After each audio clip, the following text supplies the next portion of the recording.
Welcome back to the Academy of Self-Defense Solo Training Series. For this video, we're going to look at elbow blows. Now, Nihon Goshin has elbow blows, or traditional elbow blows, and they come from, again, from Shidokan. And the way we teach them and do them, in the beginning anyways, is a very traditional, extrapolated from katas. Right? So in katas, no matter what art you do that has solo katas, there's going to be some type of step, block, chamber movement, and a strike. No matter what the strike is, whether it's a straight, it's a what have you, insert strike there. There's going to be some kind of stepping off, okay? And we teach it the same way, and not just because we bow to tradition a bit, which is nothing wrong with that. It's good to start at a traditional standpoint and then move forward.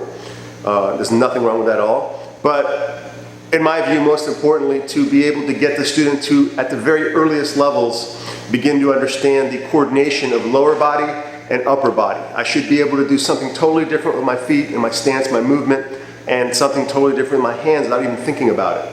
And that's the big challenge for beginning martial artists.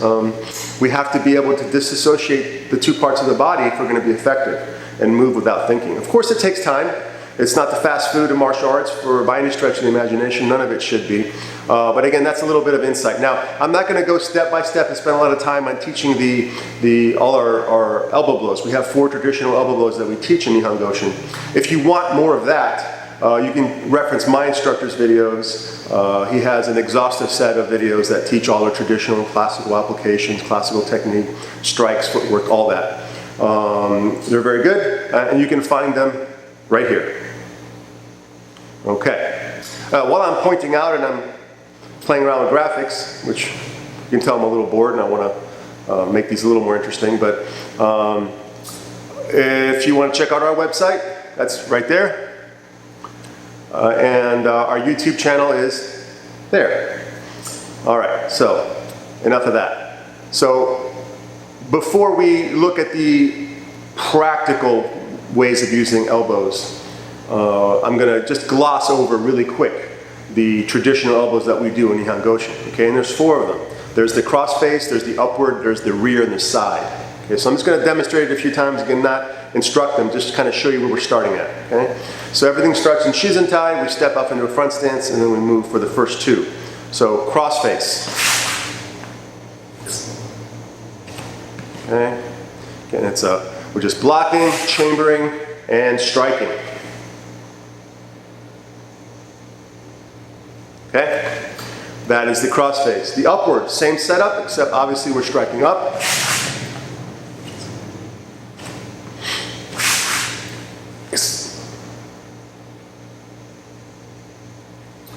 Okay, the rear, obviously someone coming from the rear, grabbing us from the rear.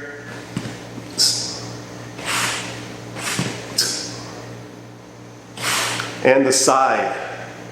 This utilizes a really wide, extended Hamni stance.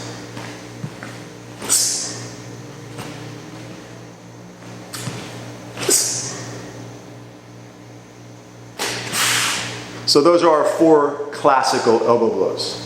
What we're going to do now is we're going to look at working these from a free flow fighting stance. It could be a Hamni, it could be anything really. Like I demonstrated in my first video, with all the movement drills, you saw I start to throw some elbows in there and all that. And there's different types of elbows. Again, these are our traditional elbows.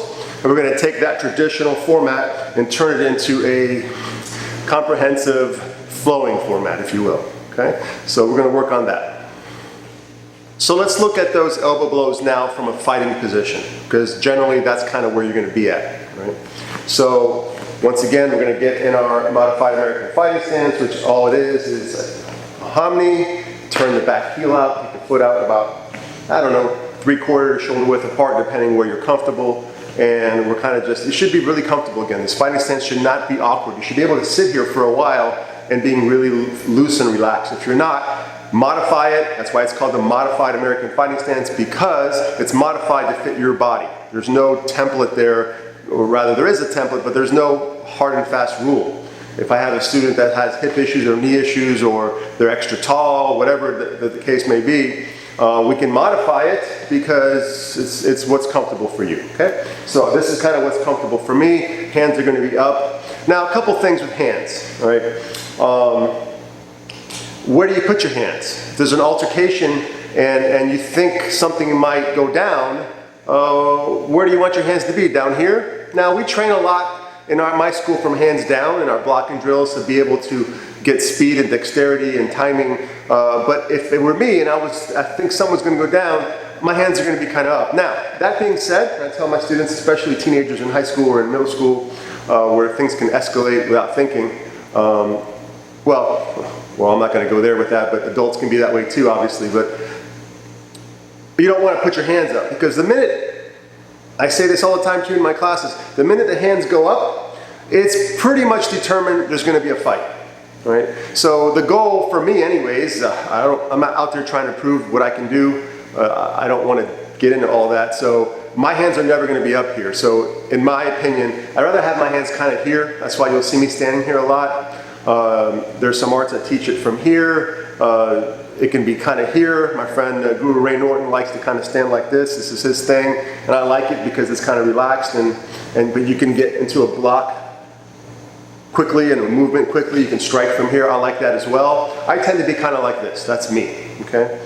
So from here you can get into a plow position pretty easily. I'm a big believer in this plow because it covers you. It's very strong structurally, and I can engage quickly from here. Okay, so this is why I like standing from here. So the purpose of these drills, though, for now, we're going to have our hands up only because this is where I've been teaching from, and it's a fighting position. So we're going to assume now the fight is on, the hands are up. Right? But I just want to throw this other concept out at you so it's something to think about. You might want to practice your strikes from here, right? All this stuff, all the covers, all that work from here. It's another way for you to practice, okay? So, but for the purposes of these strikes and these drills, I'm going to be here.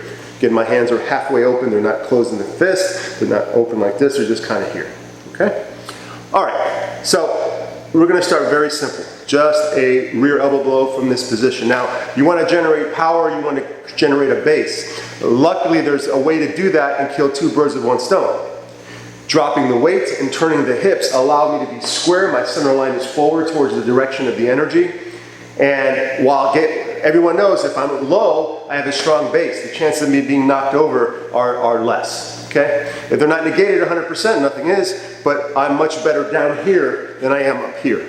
Okay? So when I'm ready to strike, I'm going to turn my hips, which puts power into the strike, and it adjusts your center line to the direction of the force, which is the tip of your elbow, and it gets me low all at the same time. So I'm here.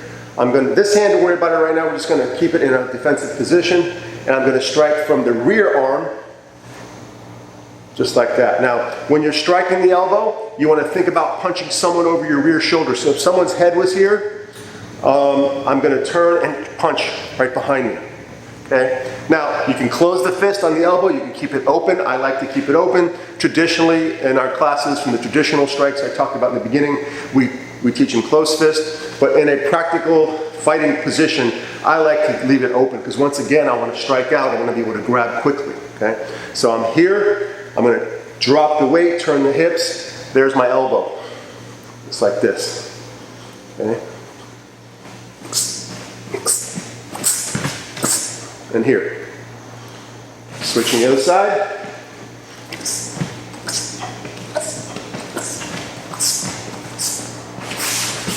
And there. So that's the cross-face elbow blow.